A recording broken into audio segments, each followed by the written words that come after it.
Okay सरदार।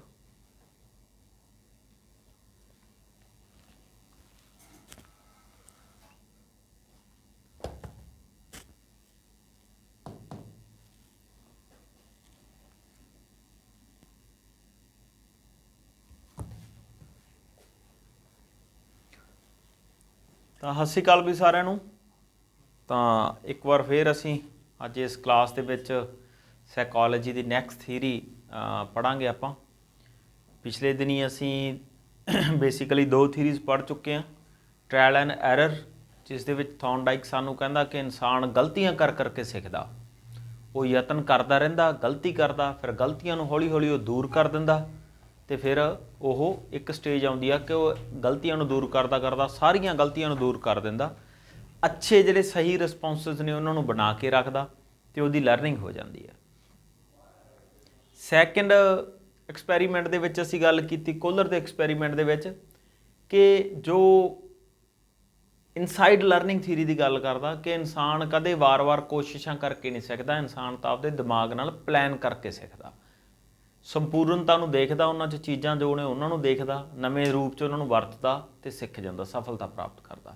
ਫਿਰ ਅਸੀਂ ਇਹਨਾਂ ਦੋਨਾਂ ਦਾ ਐਕਸਪੈਰੀਮੈਂਟ ਬਾਰੇ ਵੀ ਪੜ੍ਹਿਆ ਅਤੇ ਅੱਜ ਦੀ ਕਲਾਸ ਦੇ ਵਿੱਚ ਅਸੀਂ ਨੈਕਸਟ ਥਿਊਰੀ ਕਰਨ ਜਾ ਰਹੇ ਹਾਂ, ਜੋ ਕਿ ਸਾਡੀ ਸਾਈਕੋਲੋਜੀ ਦੇ ਵਿੱਚ ਬਹੁਤ ਇੰਪੋਰਟੈਂਟ ਲਰਨਿੰਗ ਥਿਊਰੀ ਆ। ਇਹ ਹੈ ਜੀ ਪੈਵਲੋਵ ਦੀ ਥਿਊਰੀ। ਇਸ ਥਿਊਰੀ ਨੂੰ ਅਸੀਂ ਕਲਾਸੀਕਲ ਕੰਡੀਸ਼ਨਿੰਗ ਥਿਊਰੀ ਕਹਿੰਦੇ ਹਾਂ ਜੀ। Classical conditioning theory.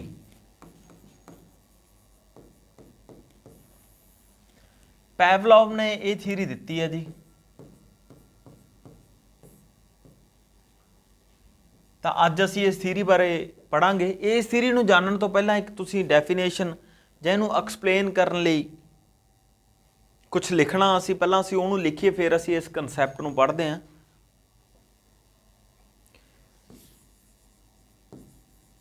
Conditioning is a process. Conditioning is a process in which conditioning is a process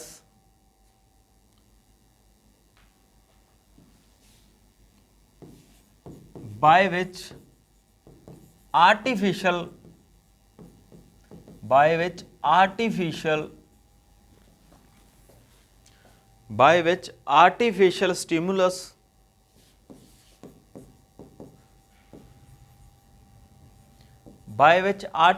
stimulus is substituted for natural stimulus.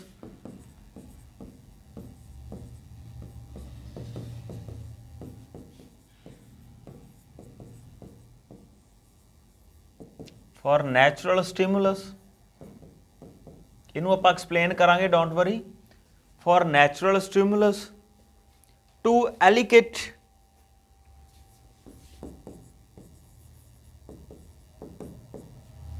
natural response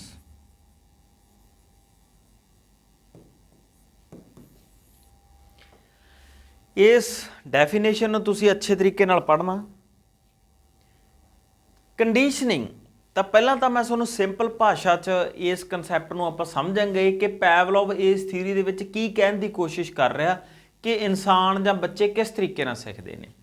ਫਿਰ ਆਪਾਂ ਇਸ ਡੈਫੀਨੇਸ਼ਨ 'ਤੇ ਆਵਾਂਗੇ, ਫਿਰ ਆਪਾਂ ਇਹਦੇ ਐਕਸਪੈਰੀਮੈਂਟ ਰਾਹੀਂ ਇਸ ਗੱਲ ਨੂੰ ਪੱਕਾ ਕਰਾਂਗੇ।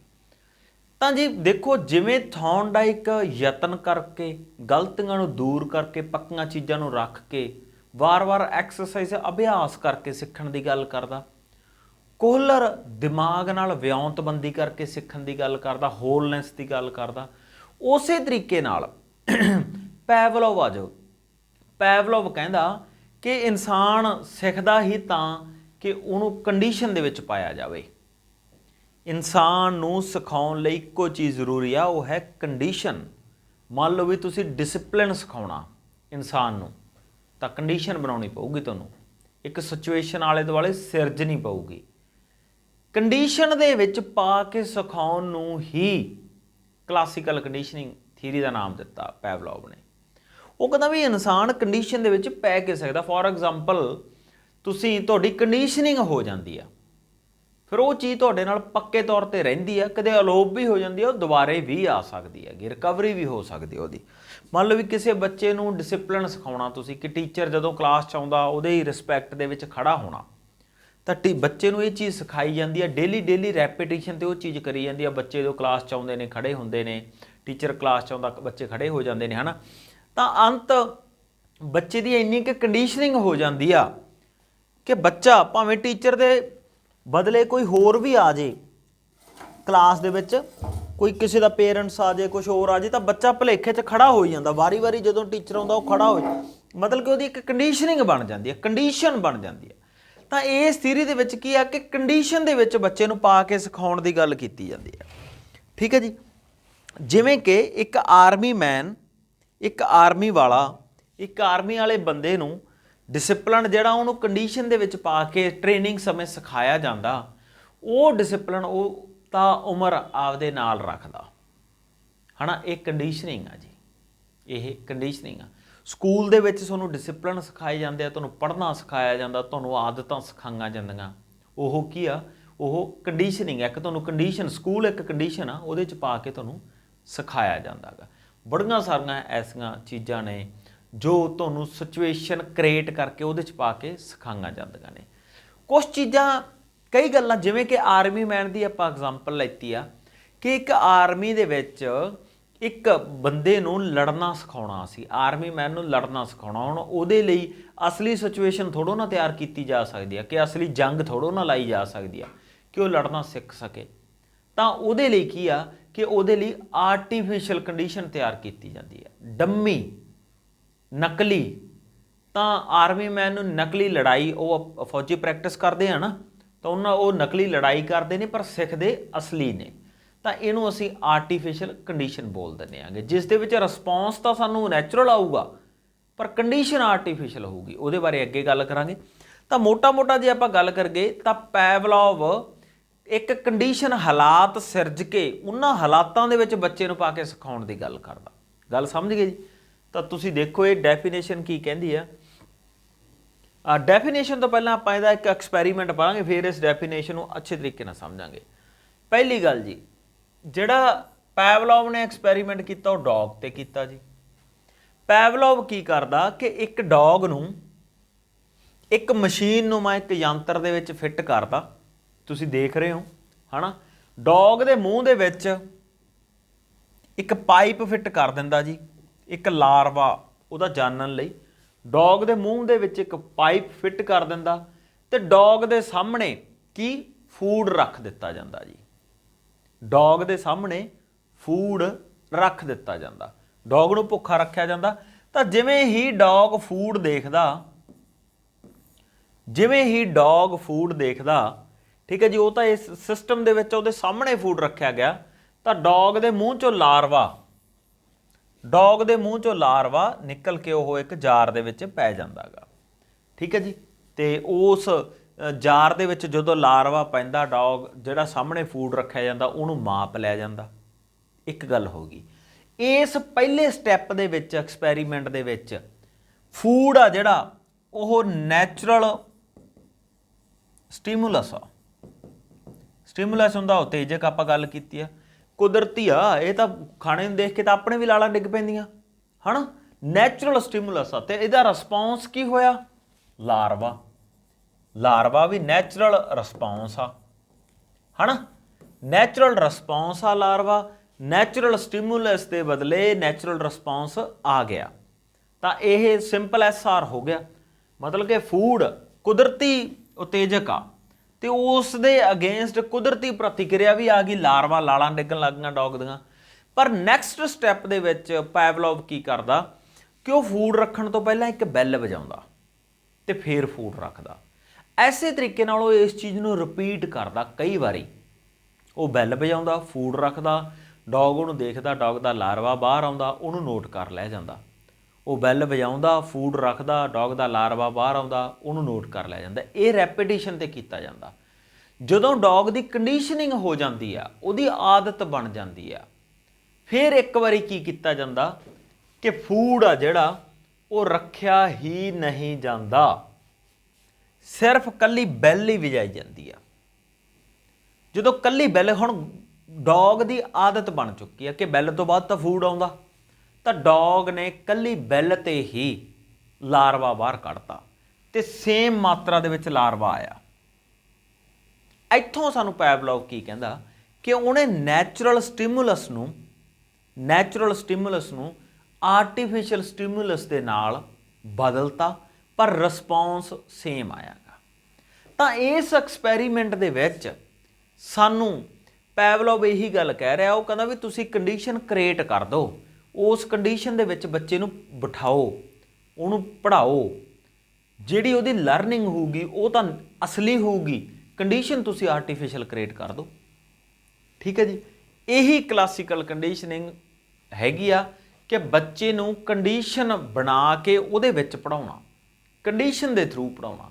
ਇਸ ਨੂੰ ਅਸੀਂ ਕਲਾਸੀਕਲ ਕੰਡੀਸ਼ਨਿੰਗ ਥਿਊਰੀ ਕਹਿੰਦੇ ਹਾਂ। ਜਿਵੇਂ ਕਿ ਇਹਦੀ ਡੈਫੀਨੇਸ਼ਨ ਸਾਨੂੰ ਦੱਸ ਰਹੀ ਹੈ ਕਿ conditioning is a process, conditioning ਇੱਕ ਪ੍ਰਤੀਕਿਰਿਆ ਹੈ ਜਿਸ ਦੇ ਵਿੱਚ ਆਰਟੀਫਿਸ਼ੀਅਲ ਸਟਿਮੂਲਸ ਆ, ਜਿਹੜਾ ਨਕਲੀ ਉਤੇਜਕ artificial stimulus substituted for natural stimulus. Conditioning ਇੱਕ ਅਜਿਹਾ ਪ੍ਰੋਸੈਸ ਹੈ ਜਿਸ ਦੇ ਵਿੱਚ ਆਰਟੀਫਿਸ਼ੀਅਲ ਸਟਿਮੂਲਸ ਅਸਲੀ ਸਟਿਮੂਲਸ ਦੀ ਜਗ੍ਹਾ ਤੇ ਆ ਜਾਂਦਾ, ਉਹਨੂੰ ਸਬਸਟੀਟਿਊਟ ਕਰ ਦਿੰਦਾ ਗਾ। ਆਰਟੀਫਿਸ਼ੀਅਲ ਸਟਿਮੂਲਸ ਅਸਲੀ ਨੈਚੁਰਲ ਕੁਦਰਤੀ ਸਟਿਮੂਲਸ ਦੀ ਜਗ੍ਹਾ ਤੇ ਸਬਸਟੀਟਿਊਟ ਕਰਦਾ, ਉਹਨੂੰ ਉਹਦੀ ਜਗ੍ਹਾ ਤੇ ਆ ਜਾਂਦਾ ਤੇ ਐਲੀਕੇਟ ਹੁੰਦਾ ਬਾਹਰ ਕੱਢਣਾ, ਪੈਦਾ ਕਰ ਦੇਣਾ, ਨੈਚੁਰਲ ਰਿਸਪੌਂਸ ਪੈਦਾ ਕਰਦਾ ਜੀ। ਮਤਲਬ ਕਿ ਕੰਡੀਸ਼ਨਿੰਗ ਇੱਕ ਐਸੀ ਚੀਜ਼ ਆ ਜਿਸ ਦੇ ਵਿੱਚ ਤੁਸੀਂ ਆਰਟੀਫਿਸ਼ੀਅਲ ਸਟਿਮੂਲਸ ਨੂੰ ਨੈਚੁਰਲ ਸਟਿਮੂਲਸ ਦੀ ਜਗ੍ਹਾ ਤੇ ਵਰਤੋਗੇ, ਪਰ ਜਿਹੜੀ ਤੁਹਾਡੀ ਲਰਨਿੰਗ ਆ ਉਹ ਨੈਚੁਰਲ ਹੀ ਹੋਊਗੀ, ਉਹ ਆਰਟੀਫਿਸ਼ੀਅਲ ਨਹੀਂ ਹੋਊਗੀ। ਜਸਟ ਸਾਨੂੰ ਉਤੇਜਕ ਆਰਟੀਫਿਸ਼ਲੀ ਕੀਤਾ ਜਾਊਗਾ। ਗੱਲ ਮੇਰੀ ਸਮਝ ਗਏ? ਦਿਓ ਜਵਾਬ ਇੱਥੋਂ ਤੱਕ, ਫਿਰ ਆਪਾਂ ਅੱਗੇ ਚੱਲੀਏ ਤੇ ਇਹਨੂੰ ਆਪਾਂ ਇੱਕ ਸਿਸਟਮ ਦੇ ਵਿੱਚ ਇਹਨੂੰ ਟੈਕਨੀਕਲੀ ਥੋੜਾ ਸਮਝਦੇ ਹਾਂ।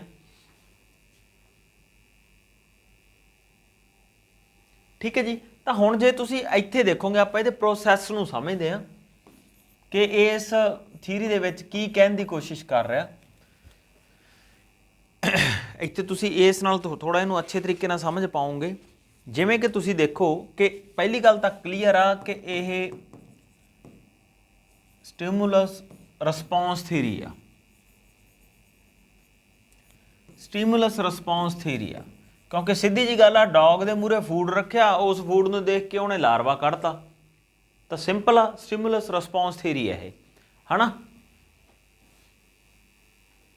ਤਾਂ ਇਹ ਸਿਸਟਮ ਚੱਲ ਕਿਵੇਂ ਰਿਹਾ, ਹੁਣ ਆਪਾਂ ਗੱਲ ਕਰਦੇ ਹਾਂ ਸਟੈਪ 1। ਸਟੈਪ 1 ਦੀ ਗੱਲ ਕਰਦੇ ਹਾਂ, ਨੈਚੁਰਲ ਸਟਿਮੂਲਸ। ਕੀ ਆ ਵੀ ਨੈਚੁਰਲ ਸਟਿਮੂਲਸ? ਫੂਡ ਆ ਜੀ। ਇਹਦੇ ਅਗੇਂਸਟ ਲਾਰਵਾ, ਜੋ ਡੌਗ ਨੇ ਲਾਰਵਾ ਬਾਹਰ ਕੱਢਿਆ, ਇਹ ਰਿਸਪੌਂਸ ਆ। ਇਹਨੂੰ ਤੁਸੀਂ ਨੈਚੁਰਲ ਰਿਸਪੌਂਸ ਵੀ ਲਿਖ ਸਕਦੇ ਹੋ। ਨੈਚੁਰਲ ਰਿਸਪੌਂਸ ਆ ਜੀ ਇਹ, ਕੁਦਰਤੀ ਪ੍ਰਤੀਕਿਰਿਆ। ਮਤਲਬ ਕਿ ਪਹਿਲੇ ਸਟੈਪ ਦੇ ਵਿੱਚ ਕੁਦਰਤੀ ਸਟਿਮੂਲਸ ਅੱਗੇ ਰੱਖਿਆ ਗਿਆ, ਉਹਦੇ ਅਗੇਂਸਟ ਕੁਦਰਤੀ ਪ੍ਰਤੀਕਿਰਿਆ ਆ ਗਈ। ਹੁਣ ਦੂਜੇ ਸਟੈਪ ਦੇ ਵਿੱਚ ਕੀ ਕੀਤਾ, ਬੈਲ ਕੀ ਹੈ ਜੀ? ਆਰਟੀਫਿਸ਼ਲ ਸਟਿਮੂਲਸ ਹੈਗਾ ਜੀ, ਪਲੱਸ ਕੀ ਕਰਤਾ, ਫੂਡ, ਜਿਹੜਾ ਕਿ ਨੈਚੁਰਲ ਸਟਿਮੂਲਸ ਆ। ਕਿਉਂਕਿ ਦੂਜੇ ਸਟੈਪ 'ਚ ਉਹਨੇ ਕੀ ਕੀਤਾ ਕਿ ਉਹਨੇ ਇੱਕ ਬੈਲ ਰੱਖਤੀ, ਪਹਿਲਾਂ ਉਹ ਬੈਲ ਵਜਾਉਂਦਾ ਸੀ, ਫਿਰ ਫੂਡ ਨੂੰ ਲੈ ਕੇ ਆਉਂਦਾ ਸੀ। ਬੈਲ ਆਰਟੀਫਿਸ਼ਲ ਸਟਿਮੂਲਸ ਆ, ਫੂਡ ਤਾਂ ਆਪਾਂ ਗੱਲ ਕੀਤੀ ਹੈ ਕਿ ਨੈਚੁਰਲ ਸਟਿਮੂਲਸ ਹੀ ਆ। ਇਸ ਸਟੈਪ ਦੇ ਵਿੱਚ ਵੀ ਜਿਹੜਾ ਲਾਰਵਾ ਬਾਹਰ ਆਉਂਦਾ, ਜੋ ਕਿ ਨੈਚੁਰਲ ਰਿਸਪੌਂਸ ਹੀ ਆ। ਤੀਸਰੇ ਸਟੈਪ ਦੇ ਵਿੱਚ ਕੀ ਕਰਦਾ ਉਹ, ਕਿ ਉਹ ਬੈਲ ਵਜਾਉਂਦਾ, ਜੋ ਕਿ ਆਰਟੀਫਿਸ਼ਲ ਸਟਿਮੂਲਸ ਆ ਜੀ, ਤੇ ਇਹਦੇ ਅਗੇਂਸਟ ਡੌਗ ਦਾ ਲਾਰਵਾ ਬਾਹਰ ਆਉਂਦਾ, ਜਿਹੜਾ ਕਿ ਨੈਚੁਰਲ ਰਿਸਪੌਂਸ ਆ। ਤਾਂ ਇਸ ਸਟੈਪ ਦੇ ਵਿੱਚ ਉਹ ਦੱਸ ਰਿਹਾ ਕਿ ਮੈਂ ਡੌਗ ਦੀ ਕੰਡੀਸ਼ਨਿੰਗ ਕਰਤੀ ਉਸ ਬੈਲ ਦੇ ਨਾਲ। ਤੁਸੀਂ ਦੇਖੋ ਕਿ ਆਰਟੀਫਿਸ਼ਲ ਸਟਿਮੂਲਸ ਦੇ ਨਾਲ ਨੈਚੁਰਲ ਰਿਸਪੌਂਸ ਲੈ ਰਿਹਾ ਮੈਂ। ਇਹੀ ਗੱਲ ਉਹ ਟੀਚਰਸ ਨੂੰ ਕਹਿੰਦਾ ਕਿ ਬੱਚਿਆਂ ਲਈ ਆਰਟੀਫਿਸ਼ਲ ਕੰਡੀਸ਼ਨਸ ਤਿਆਰ ਕਰੋ, ਤੇ ਬੱਚਿਆਂ ਨੂੰ ਸਿਖਾਓ ਅਸਲੀ। ਜਿਵੇਂ ਕਿ ਫੋਰ ਐਗਜ਼ਾਮਪਲ ਤੁਸੀਂ ਬੱਚਿਆਂ ਨੂੰ ਮਾਪਿਆਂ ਦੇ ਪੈਰੀਂ ਹੱਥ ਲਾਉਣਾ ਸਿਖਾਉਣਾ, ਉਹਨਾਂ ਦਾ ਆਦਰ ਸਤਿਕਾਰ, ਜਿਹੜਾ ਜਿੰਨੀਆਂ ਐਕਟੀਵਿਟੀਜ਼ ਨੇ ਹੈ ਨਾ। ਆਪਾਂ ਇੱਕ ਹੀ ਗੱਲ ਮੰਨਦੇ ਹਾਂ ਕਿ ਤੁਸੀਂ ਬੱਚਿਆਂ ਨੂੰ ਸਿਖਾਉਣਾ ਕਿ ਜਿਹੜੇ ਉਹਦੇ ਨਾਲ ਦੇ ਦੋਸਤ ਨੇ ਉਹਨਾਂ ਨੂੰ ਹੱਥ ਮਿਲਾ ਕੇ ਮਿਲਣਾ, ਵੱਡਿਆਂ ਨੂੰ ਪੈਰੀਂ ਹੱਥ ਲਾ ਕੇ ਮਿਲਣਾ। ਇਹਦੇ ਲਈ ਤੁਸੀਂ ਕੀ ਕਰੋ ਕਿ ਕਲਾਸ ਦੇ ਵਿੱਚ 2-3 ਬੱਚੇ, ਕਿਸੇ ਨੂੰ ਬ੍ਰਦਰ ਬਣਾ ਦਿਓ, ਕਿਸੇ ਨੂੰ ਦੋਸਤ ਬਣਾ ਦਿਓ, ਕਿਸੇ ਨੂੰ ਫਾਦਰ ਬਣਾ ਦਿਓ, ਕਿਸੇ ਨੂੰ ਮਦਰ ਬਣਾ ਦਿਓ, ਇੱਕ ਡਰਾਮਾ ਕ੍ਰੀਏਟ ਕਰੋ, ਉਹਦੀ ਰਿਹਰਸਲ ਕਰਾਓ ਹੈ ਨਾ। ਉਹਦੇ 'ਚੋਂ ਬੱਚੇ ਨੂੰ ਸਮਝਾਓ। ਹੁਣ ਉਹ ਕੰਡੀਸ਼ਨ ਦੇ ਵਿੱਚ ਪਾਤਾ ਤੁਸੀਂ ਬੱਚੇ ਨੂੰ, ਬੱਚਾ ਉਹਦੇ 'ਚੋਂ ਸਿੱਖੂਗਾ ਕਿ ਆਹ ਤੇਰਾ ਫਾਦਰ ਨੇ, ਆਹ ਤੇਰੇ ਮਦਰ ਨੇ ਹੈ ਨਾ। ਉਹੀ ਚੀਜ਼ ਨੂੰ ਘਰੇ ਜਾ ਕੇ ਵੀ ਐਪਲੀਕੇਬਲ ਕਰੂਗਾ। ਮਤਲਬ ਕਿ ਕੰਡੀਸ਼ਨ ਕ੍ਰੀਏਟ ਕਰਕੇ, ਕੰਡੀਸ਼ਨ ਤੋਂ ਤੁਸੀਂ ਆਰਟੀਫਿਸ਼ੀਅਲ ਕ੍ਰੀਏਟ ਕੀਤੀ ਅਤੇ ਸਿੱਖ ਉਹ ਨੈਚੁਰਲ ਰਿਹਾ। ਜਿਵੇਂ ਕਿ ਆਰਮੀ ਨੂੰ ਜੰਗ ਲੜਨਾ ਸਿਖਾਉਣ ਲਈ ਆਰਮੀ ਡੰਮੀ ਵਾਰ ਕਰਦੀ ਆ, ਪਰ ਉਸ ਡੰਮੀ ਵਾਰ ਦੇ ਵਿੱਚ ਉਹ ਲੜਾਈ ਲੜਨਾ ਅਸਲੀ ਵਾਲੀ ਹੀ ਸਿੱਖਦਾ ਗਾ। ਇਹੀ ਕਲਾਸੀਕਲ ਕੰਡੀਸ਼ਨਿੰਗ ਹੁੰਦੀ ਹੈ ਜੀ। ਆਹ ਸਿਸਟਮ ਆ ਜਿਹੜਾ, ਜੋ ਇਹਦਾ ਟੈਕਨੀਕਲ ਪ੍ਰੋਸੈਸ ਆ, ਇਹ ਸਭ ਤੋਂ ਬੈਸਟ ਜਿਹੜਾ ਹੈਗਾ ਇਸ ਥੀਰੀ ਦੇ ਵਿੱਚੋਂ ਸਭ ਤੋਂ ਜ਼ਿਆਦਾ ਕੁਐਸਚਨਸ ਤੁਹਾਨੂੰ ਇੱਥੇ ਹੀ ਆਉਣਗੇ। ਤੁਹਾਨੂੰ ਪੁੱਛਿਆ ਜਾਊਗਾ ਕਿ ਫੂਡ ਕੀ ਆ। ਫੂਡ ਨੈਚੁਰਲ ਸਟਿਮੂਲਸ ਆ ਜੀ। ਤੁਹਾਨੂੰ ਪੁੱਛਿਆ ਜਾਊਗਾ ਕਿ ਲਾਰਵਾ ਕੀ ਆ। ਲਾਰਵਾ ਨੈਚੁਰਲ ਰਿਸਪੌਂਸ ਆ ਜੀ। ਲਾਰਵਾ ਤਾਂ ਸਾਰੇ ਤਿੰਨੋਂ ਸਟੈਪਸ ਦੇ ਵਿੱਚ ਹੀ ਨੈਚੁਰਲ ਰਹਿੰਦਾ ਸਟਿਮੂਲਸ, ਭਾਵੇਂ ਆਰਟੀਫਿਸ਼ੀਅਲ ਹੋਵੇ ਤੇ ਭਾਵੇਂ ਨੈਚੁਰਲ ਹੋਵੇ। ਠੀਕ ਹੈ ਜੀ। ਫਿਰ ਤੁਹਾਨੂੰ ਪੁੱਛਿਆ ਜਾਊ ਕਿ ਬੈਲ ਕੀ ਆ। ਬੈਲ ਆਰਟੀਫਿਸ਼ੀਅਲ ਸਟਿਮੂਲਸ ਆ ਜੀ। ਬੈਲ ਕਿਉਂਕਿ ਬੈਲ ਨੂੰ ਦੇਖ ਕੇ ਲਾਰਵਾ ਨਹੀਂ ਆਉਂਦਾ, ਪਰ ਉਹ ਤਾਂ ਕੰਡੀਸ਼ਨ ਕ੍ਰੀਏਟ ਕਰ ਦਿੱਤੀ ਗਈ ਡੌਗ ਦੀ, ਫੂਡ ਦੇ ਨਾਲ ਬੈਲ ਨੂੰ ਜੋੜ ਦਿੱਤਾ ਗਿਆ, ਤਾਂ ਕਰਕੇ ਲਾਰਵਾ ਬਾਹਰ ਆਇਆ। ਤਾਂ ਜੋ ਨੈਚੁਰਲ ਸਟਿਮੂਲਸ ਆ ਉਹਨੂੰ ਸਬਸਟੀਟਿਊਟ ਕਰਤਾ ਬੈਲ ਦੇ ਨਾਲ। ਸਮਝ ਗਏ ਨਾ ਉਸ ਡੈਫੀਨੇਸ਼ਨ ਦੇ ਅਕੋਰਡਿੰਗ, ਤਾਂ ਕਰਕੇ ਲਾਰਵਾ ਬਾਹਰ ਆਇਆ ਤੇ ਫਿਰ ਇਕੱਲੀ ਬੈਲ ਤੇ ਆ ਗਿਆ। ਤਾਂ ਇਹ ਬਹੁਤ ਇੰਪੋਰਟੈਂਟ ਪ੍ਰੋਸੈਸ ਆ ਜਿਸ ਦੇ ਥਰੂ ਤੁਸੀਂ ਕੰਡੀਸ਼ਨਿੰਗ ਦੇ ਨਾਲ ਸਿੱਖਦੇ ਹੋ। ਅੱਗੇ ਜੀ, ਅੱਗੇ ਦੀਆਂ ਇੰਪੋਰਟੈਂਟ ਟਰਮਸ ਨੇ ਜੀ, ਇਹ ਸੀਰੀ ਨਾਲ ਰਿਲੇਟਡ ਇੰਪੋਰਟੈਂਟ ਟਰਮਸ ਨੇ, ਜਿੱਥੋਂ ਕੁਐਸਚਨਸ ਆਉਂਦੇ ਹੀ ਰਹਿੰਦੇ ਨੇ, ਬੜੀ ਇੰਪੋਰਟੈਂਟ ਟਰਮਸ ਨੇ ਉਹ। ਸਭ ਤੋਂ ਨੰਬਰ 1, ਪਹਿਲੇ ਨੰਬਰ 'ਤੇ ਜੀ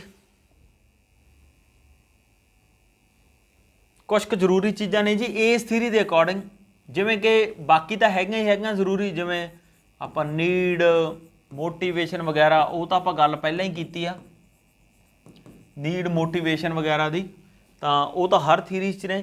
ਜੋ ਇਹਦੇ ਲਈ ਇੰਪੋਰਟੈਂਟ ਚੀਜ਼ਾਂ ਨੇ, ਸਭ ਤੋਂ ਜ਼ਰੂਰੀ ਰੈਪੀਟੀਸ਼ਨ, ਦੁਹਰਾਓ, ਰੈਪੀਟੀਸ਼ਨ ਦੁਹਰਾਓ। ਜੇ ਤੁਸੀਂ ਕਲਾਸੀਕਲ ਕੰਡੀਸ਼ਨਿੰਗ ਥਿਊਰੀ ਨਾਲ ਸਿੱਖਣਾ ਚਾਹੁੰਦੇ ਹੋ ਤਾਂ ਰੈਪੀਟੀਸ਼ਨ ਦਾ ਹੋਣਾ ਬਹੁਤ ਜ਼ਰੂਰੀ ਹੈ, ਦੁਹਰਾਓ ਦਾ ਹੋਣਾ। ਕੰਡੀਸ਼ਨ ਕਦੇ ਵੀ ਇੱਕ ਦਿਨ 'ਚ ਨਹੀਂ ਬਣਦੀ। ਅੱਜ ਤੁਹਾਡੀ ਕੰਡੀਸ਼ਨ ਬਣੀ ਹੋਈ ਆ ਕਿ ਸੰਡੇ ਦੀ ਛੁੱਟੀ ਹੁੰਦੀ ਆ, ਸੰਡੇ ਨੂੰ ਵੈਸੇ ਹੀ ਰਿਲੈਕਸ ਫੀਲ ਕਰਦੇ ਹੋ, ਪਰ ਜੇ ਇਹੀ ਮੈਂ ਕਹਿ ਦਿਆਂ ਕਿ ਸੰਡੇ ਦੀ ਨਹੀਂ ਮੰਡੇ ਦੀ ਛੁੱਟੀ ਹੋਊਗੀ, ਦਿਨ 'ਚ ਤਾਂ ਕੋਈ ਫਰਕ ਨਹੀਂ, ਲੰਬਾਈ 'ਚ ਕੋਈ ਫਰਕ ਨਹੀਂ, ਪਰ ਤੁਸੀਂ ਉਹਨਾਂ ਕੰਫਰਟੇਬਲ ਫੀਲ ਨਹੀਂ ਕਰੋਗੇ, ਕਿਉਂਕਿ ਤੁਹਾਡੀ ਕੰਡੀਸ਼ਨ, ਤੁਹਾਡਾ ਸੁਭਾਅ ਬਣਿਆ ਹੋਇਆ ਸੰਡੇ ਦੀ ਛੁੱਟੀ ਦਾ। ਜਦੋਂ ਇਹ ਚੀਜ਼ ਮੰਡੇ ਵਾਲੀ ਮੈਂ ਕੋਈ ਹਫਤਾ 10 ਦਿਨ ਲਗਾਤਾਰ ਚੱਲਦਾ ਰਿਹਾ, ਮਤਲਬ ਕਿ 5-7 ਹਫਤੇ ਲਗਾਤਾਰ ਕਰਦਾ ਰਿਹਾ, ਫਿਰ ਤੁਹਾਡੀ ਮੰਡੇ ਨੂੰ ਲੈ ਕੇ ਕੰਡੀਸ਼ਨ ਬਣ ਜੂ, ਫਿਰ ਤੁਹਾਨੂੰ ਸੰਡੇ ਵਰਕਿੰਗ ਡੇ ਲੱਗੂ ਅਤੇ ਮੰਡੇ ਆਫ ਲੱਗੂਗਾ।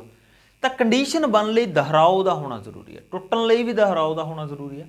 ਤਾਂ ਰੈਪੀਟੀਸ਼ਨ, ਕਿਸੇ ਬੱਚੇ ਦੀ ਕੰਡੀਸ਼ਨਿੰਗ ਤਾਂ ਹੀ ਕਰ ਸਕੋਗੇ ਜੇ ਤੁਸੀਂ ਰੈਪੀਟੀਸ਼ਨ ਰਿਪੀਟ ਕਰਦੇ ਰਹੋਗੇ। ਤੀਸਰਾ ਜੀ, ਜੇ ਇਮੀਡੈਂਸੀ, ਨਾਲ ਦੀ ਨਾਲ, ਤਤਕਾਲਤਾ ਕਹਿੰਦੇ ਆ ਜੀ ਇਹਨੂੰ ਆਪਾਂ ਪੰਜਾਬੀ ਦੇ ਵਿੱਚ। ਇੱਥੇ ਕੀ ਸਾਨੂੰ ਦੱਸੀ ਜਾ ਰਹੀ ਹੈ ਗੱਲ ਕਿ ਨੈਚੁਰਲ ਸਟਿਮੂਲਸ ਤੇ ਆਰਟੀਫਿਸ਼ੀਅਲ ਸਟਿਮੂਲਸ ਦੇ ਵਿੱਚ ਤਤਕਾਲਤਾ ਹੋਣੀ ਬਹੁਤ ਜ਼ਰੂਰੀ ਹੈ, ਇਮੀਡੀਏਟਲੀ। ਜਿਵੇਂ ਕਿ ਜਦੋਂ ਬੈਲ ਵਜਾਈ ਜਾ ਰਹੀ ਸੀ ਐਕਸਪੈਰੀਮੈਂਟ ਦੇ ਵਿੱਚ, ਤਾਂ ਫੂਡ ਦਾ ਨਾਲ ਦੇ ਨਾਲ ਆਉਣਾ ਜ਼ਰੂਰੀ ਹੈ। ਆਏ ਨਹੀਂ ਕਿ ਬੈਲ ਵਜਾਤੀ ਤੇ ਫੂਡ ਅੱਧੇ ਘੰਟੇ ਬਾਅਦ ਆਇਆ, ਫਿਰ ਡੌਗ ਦੀ ਕੰਡੀਸ਼ਨਿੰਗ ਨਹੀਂ ਹੋਊਗੀ। ਤਾਂ ਇਮੀਡੀਏਟਲੀ, ਤਤਕਾਲਤਾ, ਇਹ ਪੁਆਇੰਟ ਜ਼ਰੂਰੀ ਆ ਕਿ ਜਦੋਂ ਤੁਸੀਂ ਬੈਲ ਵਜਾ ਰਹੇ ਹੋ ਤਾਂ ਫੂਡ ਤੁਹਾਡਾ ਰੈਡੀ ਹੋਣਾ ਚਾਹੀਦਾ, ਉਹ ਨਾਲ ਦੀ ਨਾਲ ਆਵੇ, ਤਾਂ ਕਿ ਦੋਨਾਂ ਦੇ ਵਿੱਚ ਲਿੰਕ ਕ੍ਰੀਏਟ ਹੋ ਸਕੇ, ਆਰਟੀਫਿਸ਼ੀਅਲ ਸਟਿਮੂਲਸ ਤੇ ਨੈਚੁਰਲ ਸਟਿਮੂਲਸ ਦੇ ਵਿੱਚ। ਠੀਕ ਹੈ ਜੀ, ਗੱਲ ਕਲੀਅਰ। ਅੱਗੇ ਚੱਲਦੇ ਹਾਂ ਜੀ। ਅੱਗੇ फोर्थ है जी जनरलाइजेशन। जनरलाइजेशन सुधारीकरण बहुत इंपॉर्टेंट है ये। जनरलाइजेशन सुधारीकरण, जो रिस्पॉन्स थोनों नैचुरल स्टिमुलस ते मिलिया, जदों उही रिस्पॉन्स थोनों आर्टिफिशियल स्टिमुलस ते मिलना शुरू हो जाए तो तुसी मान लो कि जनरलाइज हो गया। जो रिस्पॉन्स थोनों नैचुरल स्टिमुलस ते मिलता, उही रिस्पॉन्स जदों तुहानूं सेम रिस्पॉन्स आर्टिफिशियल स्टिमुलस ते होवे मिले तो इट मीनस जनरलाइजेशन हो गया। जिमें कि आपां गल कर रहे हैं कि डॉग जिहड़ा रिस्पॉन्स लार्वा फूड ते दे रहा सी, ते थर्ड स्टैप दे विच सेम लार्वा उहने बैल ते भी दिता, आर्टिफिशियल स्टिमुलस ते भी दिता, इट मीनस वो जनरलाइज हो गया। वो जनरलाइजेशन उहदा हो गया। ठीक है जी, गल समझ गए। जिथे किते प्रॉब्लम आई तो तुसीं जरूर पुछना। जनरलाइजेशन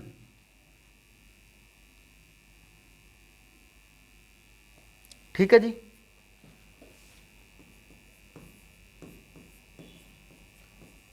डिस्क्रिमिनेशन, डिस्क्रिमिनेशन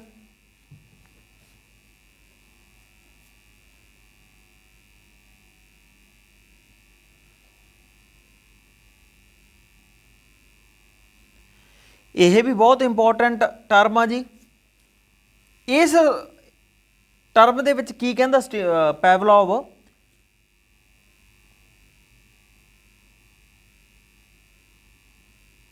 जदों तुसीं एक स्टिमुलस की जगह ते, जस्ट एक मिनट भाई, इंपॉर्टेंट कॉल आ, जस्ट 1 मिनट।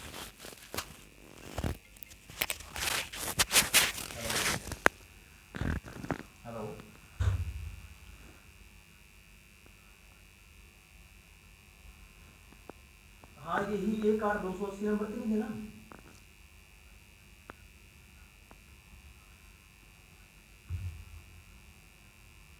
चल बस जेड़ा भी ये भी एक ही देना, ये कितने नंबर की एक्सेप्ट करने बड़ा कुछ कि ये कितनी देगी पेंशन नहीं, पेंशन तो छाड़ दे, हो सकता पेंशन का हो गई थी ना, पर तो कुछ नहीं दे यार। तो ये कितने की देती है किसी में ऐसे भी जानता ये पूछ के वो नहीं दिया बस देने के लिए।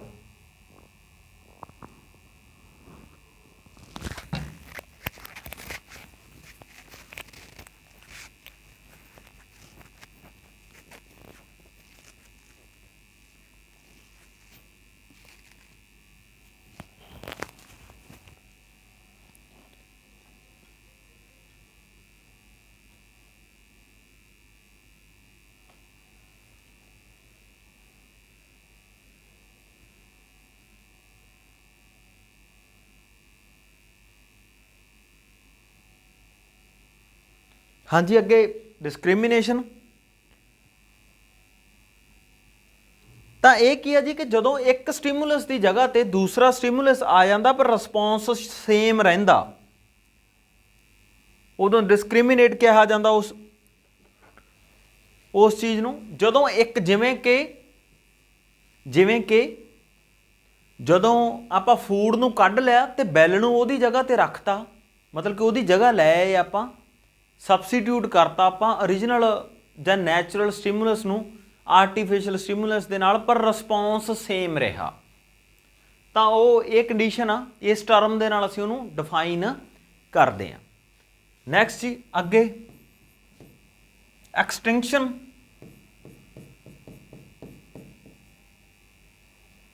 Extinction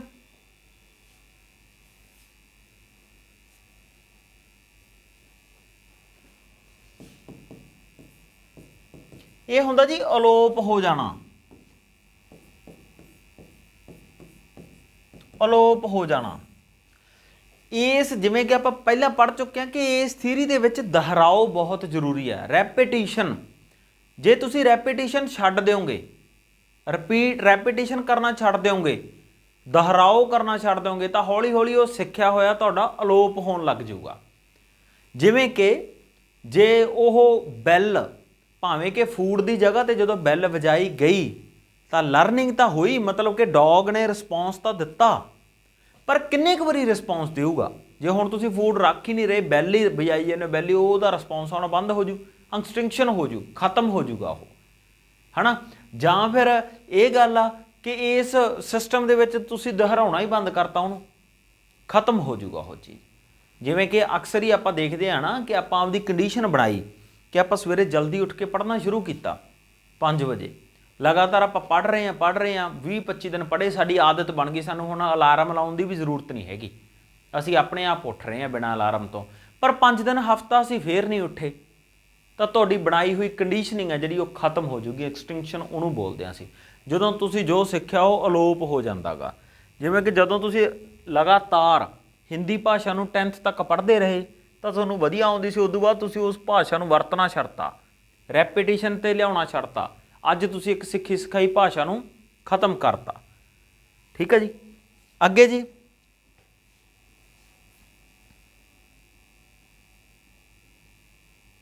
recovery.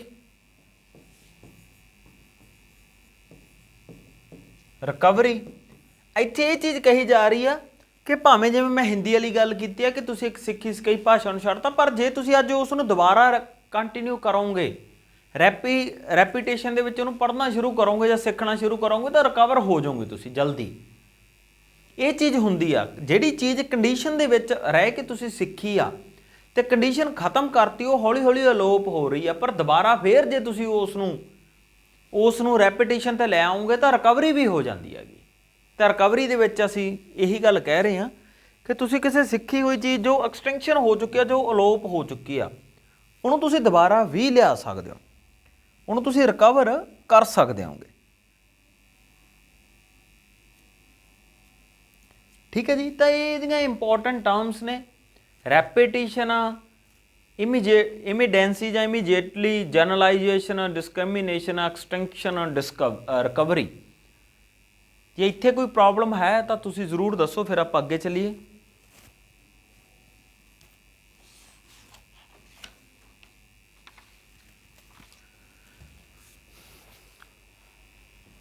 ਅੱਗੇ ਆਪਾਂ ਪੜਾਂਗੇ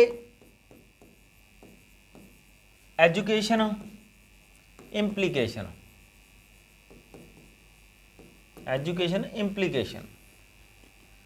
ਐਜੂਕੇਸ਼ਨ ਦੇ ਵਿੱਚ ਇਹ ਕਿਵੇਂ ਕੰਮ ਆਊਗੀ? ਸਭ ਤੋਂ ਪਹਿਲਾਂ ਤਾਂ ਰਿਵਾਰਡ ਐਂਡ ਪਨਿਸ਼ਮੈਂਟ ਦਾ ਜਿਹੜਾ ਸਿਧਾਂਤ ਆ ਜੀ,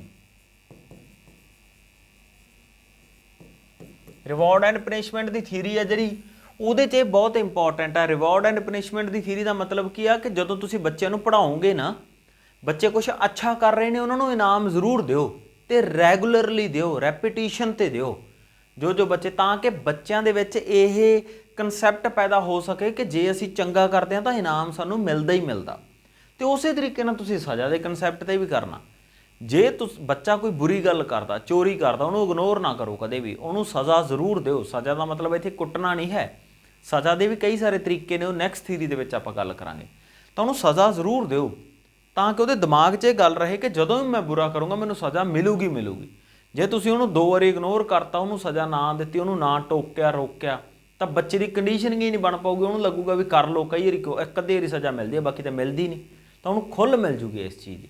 ਤਾਂ reward and punishment the concept ਇੱਥੇ ਬਹੁਤ ਇੰਪੋਰਟੈਂਟ ਹੈਗਾ ਇਸ ਥਿਊਰੀ ਦੇ ਪੁਆਇੰਟ ਆਫ ਵਿਊ 'ਚ।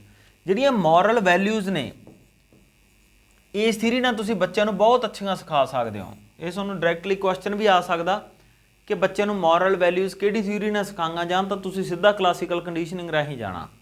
ਜਿਵੇਂ ਕਿ ਆਪਾਂ ਪਹਿਲਾਂ ਵੀ ਗੱਲ ਕਰ ਰਹੇ ਹਾਂ ਕਿ ਮੋਰੈਲਿਟੀ ਹੈ ਜਿਹੜੀ, ਉਹ ਬੱਚੇ ਨੂੰ ਕੰਡੀਸ਼ਨ ਦੇ ਵਿੱਚ ਪਾ ਕੇ ਹੀ ਸਿਖਾਈ ਜਾ ਸਕਦੀ ਆ। ਬੱਚੇ ਦੇ ਕੰਡੀਸ਼ਨ ਲਾ ਦਿਓ ਪੂਰੇ ਤਰੀਕੇ ਨਾਲ, ਠੀਕ ਹੈ ਜੀ। ਤਾਂ ਮੋਰਲ ਵੈਲਿਊਜ਼ ਤੁਸੀਂ ਇਸ ਤਰੀਕੇ ਨਾਲ ਸਿਖਾ ਸਕਦੇ ਹੋਗੇ ਬੱਚੇ ਨੂੰ। ਲੋ IQ ਲੈਵਲ ਵਾਲੇ ਬੱਚੇ ਨੇ ਜਿਹੜੇ, ਉਹਨਾਂ ਲਈ ਇਹ ਥਿਊਰੀ ਅੱਛੀ ਆ ਜੀ। ਲੋ IQ ਲੈਵਲ ਵਾਲੇ ਬੱਚੇ ਨੇ ਜਿਹੜੇ, ਉਹਨਾਂ ਲਈ ਇਹ ਥਿਊਰੀ ਅੱਛੀ ਥਿਊਰੀ ਆ, ਕਿਉਂਕਿ ਇਹਦੇ 'ਚ ਕੰਡੀਸ਼ਨ 'ਚ ਪਾ ਕੇ ਸਿਖਾਇਆ ਜਾਂਦਾ ਬੱਚੇ ਨੂੰ। ਕੰਡੀਸ਼ਨ 'ਚ ਪੈ ਕੇ ਸਿਖਾਇਆ ਜਾਂਦਾ ਬੱਚੇ ਨੂੰ, ਤਾਂ ਜ਼ਿਆਦਾ ਦਿਮਾਗੀ ਉਸ ਚੀਜ਼ ਦੀ ਜ਼ਰੂਰਤ ਜਿਹੜੀ ਹੈਗੀ ਇੱਥੇ ਨਹੀਂ। ਲੋ IQ ਲੈਵਲ ਵਾਲੇ ਬੱਚੇ ਨੇ ਜਾਂ ਫਿਰ ਛੋਟੀਆਂ ਕਲਾਸਾਂ ਦੇ ਬੱਚੇ ਨੇ, ਉੱਥੇ ਇਹ ਥਿਊਰੀ ਅੱਛੀ ਆ।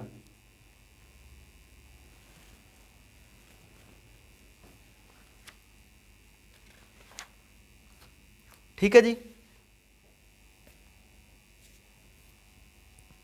ਤੇ ਜੇ ਇਹਦੇ ਆਪਾਂ ਨੈਗੇਟਿਵ ਪੱਖਾਂ ਦੀ ਗੱਲ ਕਰੀਏ, ਨੈਗੇਟਿਵ ਪੱਖਾਂ ਦੀ ਗੱਲ ਕਰੀਏ, ਇੱਕ ਤਾਂ ਰੈਪੀਟੀਸ਼ਨ, ਦੁਹਰਾਓ ਬਹੁਤ ਜ਼ਿਆਦਾ ਹੈ ਇਹਦੇ 'ਚ। ਕੰਡੀਸ਼ਨ ਤਿਆਰ ਕਰਨ ਲਈ ਬਹੁਤ ਲੰਮਾ ਟਾਈਮ ਰੈਪੀਟੀਸ਼ਨ 'ਚ ਰਹਿਣਾ ਪੈਂਦਾ, ਦੁਹਰਾਓ 'ਚ ਰਹਿਣਾ ਪੈਂਦਾ, ਤਾਂ ਇਹ ਬਹੁਤ ਲੰਮਾ ਪ੍ਰੋਸੈਸ ਆ ਦੁਹਰਾਓ ਦਾ, ਤਾਂ ਇਹ ਨਹੀਂ ਹੋਣਾ ਚਾਹੀਦਾ। ਤਾਂ ਇਹ ਮਤਲਬ ਕਿ ਇੱਕ ਡਰਾਬੈਕ ਹੈ ਇਹਦਾ, ਨੈਗੇਟਿਵਿਟੀ ਆ। ਜਿਵੇਂ ਕਿ ਟਾਈਮ ਵੇਸਟ ਵੀ ਹੈ ਇਹਦੇ 'ਚ। ਕੰਡੀਸ਼ਨ ਕ੍ਰੀਏਟ ਕਰੋ ਫਿਰ ਕਿਤੇ ਜਾ ਕੇ ਸਿੱਖੂਗਾ ਬੱਚਾ, ਟਾਈਮ ਬਹੁਤ ਲੱਗਦਾ, ਟਾਈਮ ਵੇਸਟੇਜ ਬਹੁਤ ਜ਼ਿਆਦਾ ਆ, ਲੰਮਾ ਟਾਈਮ ਲੱਗਦਾ ਗਾ।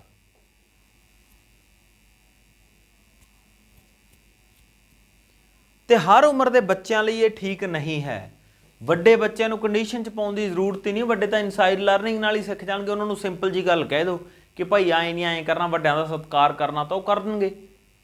ਉਹਨਾਂ ਨੂੰ ਕੰਡੀਸ਼ਨਸ ਦੇ ਵਿੱਚ ਪਾ ਕੇ ਸਿਖਾਉਣ ਦੀ ਜ਼ਰੂਰਤ ਨਹੀਂ, ਇਹ ਛੋਟੇ ਬੱਚਿਆਂ ਲਈ ਅੱਛੀ ਹੈ।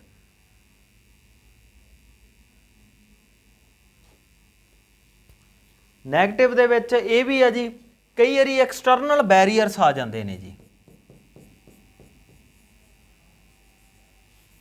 ਜਿਵੇਂ ਕਿ ਆਪਾਂ ਗੱਲ ਕਰੀਏ ਐਕਸਟਰਨਲ ਬੈਰੀਅਰਸ ਦੇ ਵਿੱਚ ਕੀ ਆ ਕਿ ਬਾਹਰੀ ਰੋਕਾਂ। ਮੰਨ ਲਓ ਵੀ ਜਦੋਂ ਆਪਾਂ ਬੈਲ ਵਜਾ ਰਹੇ ਹਾਂ, ਫੂਡ ਨੂੰ ਲੈ ਕੇ ਆ ਰਹੇ ਹਾਂ, ਜੋ ਉਸ ਸਮੇਂ ਕੋਈ ਬਾਹਰੋਂ ਕੋਈ ਆਵਾਜ਼ ਆ ਜੇ, ਐਕਸਟਰਨਲ ਰੋਕ ਆ ਜੇ ਕੋਈ ਇਸ ਤਰ੍ਹਾਂ ਦੀ ਕਿ ਡੌਗ ਤੱਕ ਆਵਾਜ਼ ਹੀ ਨਾ ਪਹੁੰਚ ਸਕੇ, ਤਾਂ ਇਹ ਤਾਂ ਪ੍ਰੋਬਲਮ ਹੋ ਗਈ ਨਾ। ਤਾਂ ਇਸ ਤਰ੍ਹਾਂ ਦੀਆਂ ਪ੍ਰੋਬਲਮਸ ਕਈ ਆਉਂਦੀਆਂ ਨੇ ਇਸ ਥਿਊਰੀ ਦੇ ਵਿੱਚ ਕਿ ਐਕਸਟਰਨਲੀ ਜੋ ਹੈ ਰੁਕਾਵਟਾਂ ਤੁਹਾਨੂੰ ਸਾਹਮਣਾ ਕਰਨਾ ਪੈ ਸਕਦਾ ਗਾ।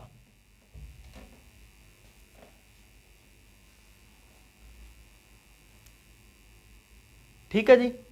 ਤਾਂ ਇਹ ਸਾਡੀ ਥਿਊਰੀ ਸੀ ਅੱਜ।